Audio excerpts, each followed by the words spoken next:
Okay, here we are with a bin of worms that I've started for Wendy.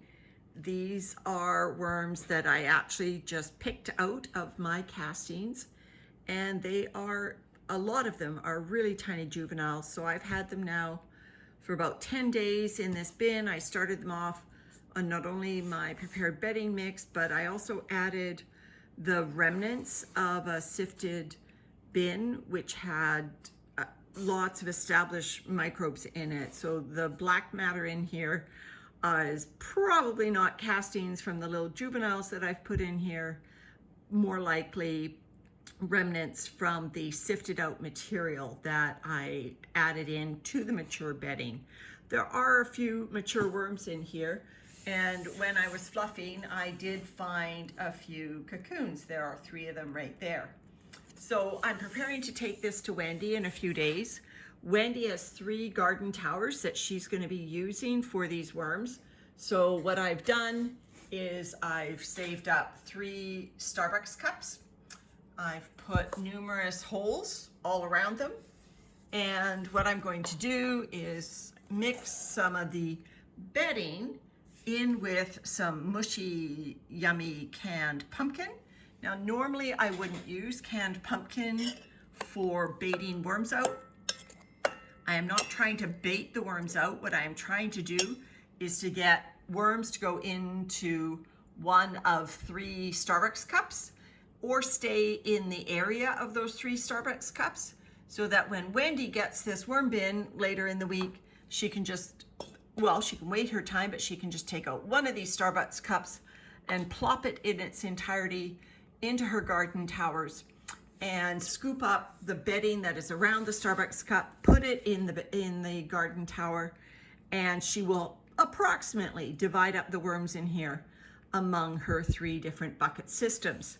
So it doesn't have to be exact. There's probably about 300 worms in here. So I'm hoping that she'll get a good showing of worms in each of the cups. And it's actually a good thing that the pumpkin is nice and juicy. It'll attract the worms to the area. And this bin is, well, it's actually a really good moisture, but for a new bin, they do tend to dry out a little bit more. So it's not a bad thing that the pumpkin is nice and moist. So I also, because I've had this bin for about 10 days, we've been trying to coordinate.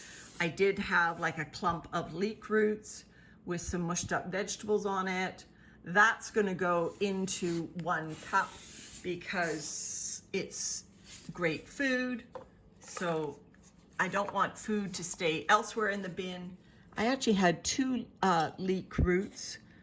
Looks like I might have added both of them into that 1 bin. And there's a mature worm right there, just poking his head away.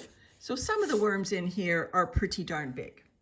Some of them are full size, and I think those cocoons, some of them may be new, because I distinctly did not put cocoons in here. I only put juveniles in here.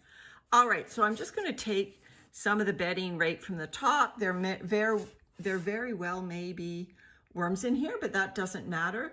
The fact that there are castings, microbes in this bedding mixture that I'm mixing in with my bait cup is excellent, because the microbes will speed the decomposition down, which will mean that you're most likely to attract the worms sooner rather than later, and Wendy can get on with adding these to her garden tower. So I think that mixture is approximately 50-50 bedding to pumpkin. So I'll take some of this drier cardboard from the extreme. Again, I'm not worried about if there's a worm in it specifically. In fact, no, I thought that was a cocoon going in there. It was just a bit of eggshell. So now I'm just stirring up the pumpkin into the bedding.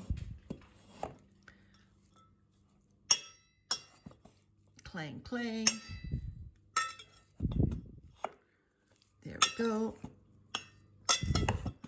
Another way I could have done this, rather than mix it all together, is I could have just done it in layers, which I've done before, put in a layer of bedding, put in a layer of pumpkin, put in a layer of bedding. The advantage to mixing it up, and this is from Bentley Christie, is that it speeds up the decomposition process by having the microbes, the carbon, and the food source, the greens, all mixed together. So I put my spoon in the bin. I probably don't want it there. So I'll just make room on the bottom. There we go, for one of the cups. Now this cup has the leek with a little bit of carbon on it, so it doesn't need as much of this mushy mixture, but I will give it a spoonful. There we go. There we go. Then I will just arrange the bedding around it. I hope I have the holes there on the sides of the Starbucks cups at approximately the right level so that any worm that comes in the vicinity of the cup is going to be attracted by the food in there. That's what I hope anyway. Not to worry if I spill into the cup when I'm rearranging the bedding, because again, they're all going to end up in there one way or another. Okay, so I just needed to get rid of some of the bulk of this bedding because I need to dig another hole for my next cup. So into the middle I go. Try to get down to the bottom. Because I had picked worms from my finished castings several times over before I picked out these worms. These worms were very, very tiny. There's actually a bigger one than I've seen. Yeah, that one's a bigger one.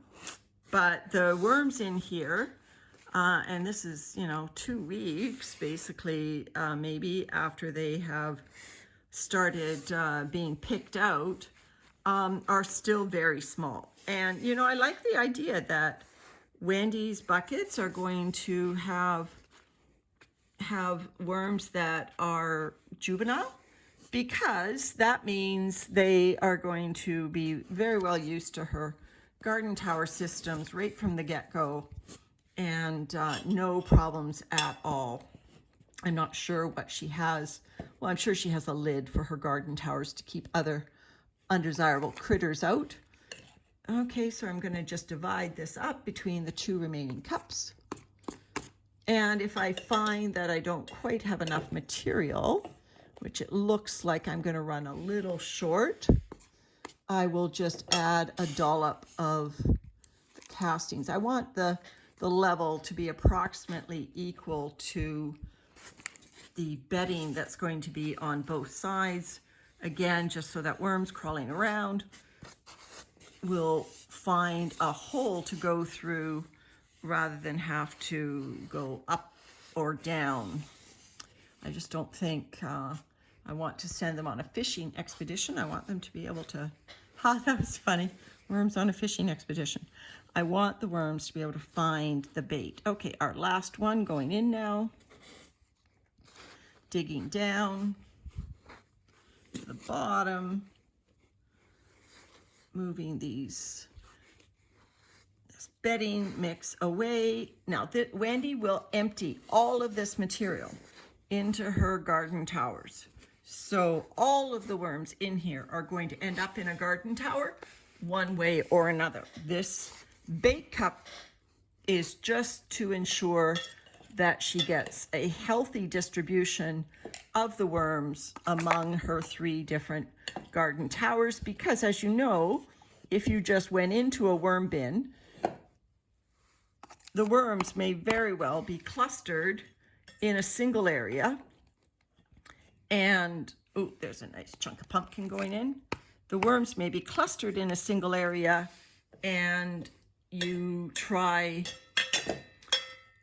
dividing them up just by, hand or just by eyeball, and you probably, wouldn't be able to do it with those small wisps. All right, the bowl almost cleaned out. Just scrape out the last of it. doing all this one-handed, of course. If there's any left over, I will give it to my worm system, which is sitting right beside me, licking its lips, going, leftover pumpkin. Yeah, there must be a little bit left in the bowl. There we go. So this third cup, yep, the level is approximately equal with the other 2 cups and approximately equal. See that? It's approximately equal with the surrounding bedding as well. Just making sure the bedding is pushed up on all sides of the cup. The worms will be able to crawl along and find their way. Now this is pumpkin, so I expect this baiting operation to proceed swiftly. Today is Wednesday. I'm giving this to Wendy on Friday, but I don't know if well, it's Friday late night. So Saturday would be her first opportunity to check the status of these traps. I think that might be a bit early, especially for these small worms. The big worms, yeah, they're going to find the pumpkin pretty swiftly, but the small worms, I don't think they motor around these bins quite as much. So what Wendy might have to do is either just take one of these cups out and empty it into a bowl, check the status of how many worms are in there. If she wants to, she could pick out some worms and throw them into her tower if she sees any adults in there. Or if she only sees a couple worms in there, she could put the whole darn thing back, assembled, and put it back in the tower. So I'm going to darken this up because I want to make the worms as comfortable as possible so that they have no problems at all moving around looking for food. The bedding itself does have a little bit of cornmeal in it, and it also has, I guess that lid's not going to go on tight because of the bait cup, so there's a bit of a gap there. That's fine. So there's a bit of cornmeal in there. There's some leftover food from the bedding bits that I sifted out from my previous harvest. There's probably some leftover food on that chunkier material. But anyway, the worms will find their way, and hopefully Wendy will send us a video or some pictures of what she finds in these bait cups. All right, bye everyone.